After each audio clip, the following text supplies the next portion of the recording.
Welcome students to the management learners. तो आज हम बात करेंगे एफओएम जो आपका सब्जेक्ट है, फंडामेंटल ऑफ मैनेजमेंट। उसके इंपॉर्टेंट क्वेश्चंस हैं कुछ आपके एग्जामिनेशन पॉइंट ऑफ व्यू से। ठीक है, तो फर्स्ट क्वेश्चन देखते हैं। What do understand by management? Its feature, nature, advantage and इसका स्कोप की मैनेजमेंट क्या है और उसके फीचर वगैरह क्या होते हैं। बहुत नॉर्मल क्वेश्चन है और ये आता ही आता है, कहीं ना कहीं आपको मिल जाएगा देखने के लिए। फिर सेकेंड है हमारा define the contribution of Taylor, ठीक है, Max Weber and Henry Fayol. ये तीन साइकोलॉजिस्ट प्लस प्रोफेसर्स हैं। जैसे साइंटिफिक मैनेजमेंट के टेलर के प्रिंसिपल्स हैं, देन ब्यूरोक्रेटिक थ्योरी दी है किसने? मैक्स वेबर ने। और अपने हेनरी फ्यूल जिन्होंने एडमिनिस्ट्रेटिव मैनेजमेंट के 14 प्रिंसिपल्स दिए हैं। ये तीनों आपको बिल्कुल नहीं छोड़ने, करके जाने ही जाने हैं। नेक्स्ट आता है explain the principles of administrative management, जो कि सीधा सा मैंने 14 प्रिंसिपल वाला क्वेश्चन दिया है। देखो ऐसा तो नहीं आएगा एग्जाम में कि लिखो what do understand by Henry fuel 14 principles, ऐसा सीधा नहीं आएगा। थोड़ा बहुत घुमा के देते हैं वो क्वेश्चन, तो उसे समझ लेना, कहीं ना कहीं आपको मिलेगा ज़रूर। ठीक है, नंबर 4 की बात करें तो what is planning? It's process, objective and it's limitation. अब प्लानिंग प्रोसेस, उसके उद्देश्य क्या है, प्लस उसके लिमिटेशन जरूर देख लेना कि प्लानिंग में लिमिटेशंस क्या हैं। जैसे कि टाइम कंज्यूमिंग है, भाई समय बहुत लगता है प्लानिंग में, तो ये सब आपको देख के जाना है। Explain decision making process and it's technique. Fifth question decision making का है, शॉर्ट में भी आ सकता है, लॉन्ग में भी आ सकता है, और उसकी टेक्निक्स क्या हैं।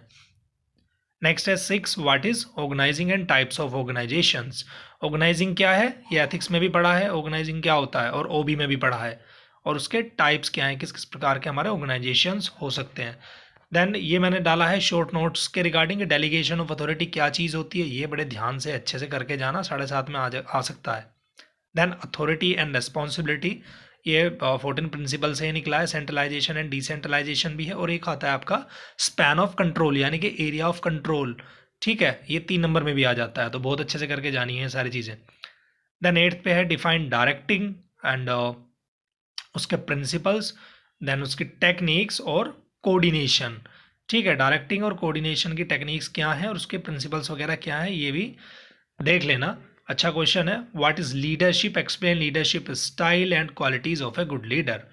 और ये लीडरशिप क्या की क्वालिटी क्या होती है एक अच्छे लीडर की, लीडरशिप स्टाइल क्या है, जो आपके ऑटोक्रेटिक डेमोक्रेटिक वगैरह हैं वो वाले, और उसकी डेफिनेशन वगैरह। देन आता है आपका मोटिवेशन। लेकिन इसमें ना जैसे मोटिवेशन है, लीडरशिप है, आपने ओबी में भी पढ़ी होंगी कि लीडरशिप थ्योरीज क्या होती है, मोटिवेशन थ्योरीज क्या होती हैं, तो वो सब एक बार इधर भी देख लेना, क्योंकि चीज़ें कहीं ना कहीं इंटरलिंक होती हैं।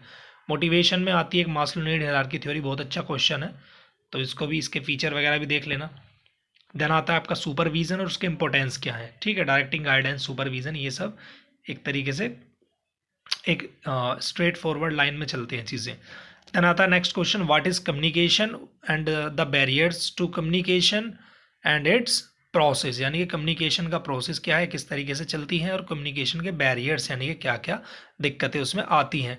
और एक चीज़ और देख लेना कि measures to remove communication barriers, मैंने इसमें मेंशन नहीं करा कि मेजर्स की किस किस तरीके से हम उन जो बैरियर्स आते हैं कम्युनिकेशन में उसको रिमूव कर सकते हैं।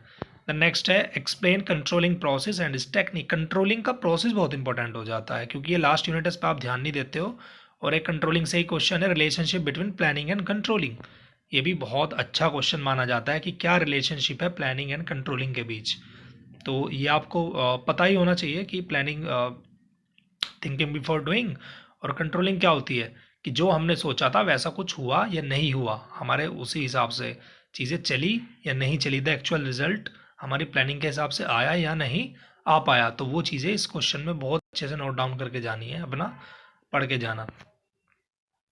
ठीक है, तो ये रिलेशनशिप देख लेना प्लानिंग एंड कंट्रोलिंग का। देन लास्ट आता है आपका व्हाट इज अमेलगमेशन। अमेलगमेशन मैंने बताया था एक बार क्लास में भी, ऐसे ही जनरली बता दिया था कि it's an merger and acquisition of somethings. और आपको मर्ज क्या होता है, एक्विजिशंस क्या होता है, गूगल कर लेना चीज़ों को। ठीक है, तो थोड़ा बहुत मेहनत करनी होती है, सब पका पकाया नहीं मिलता।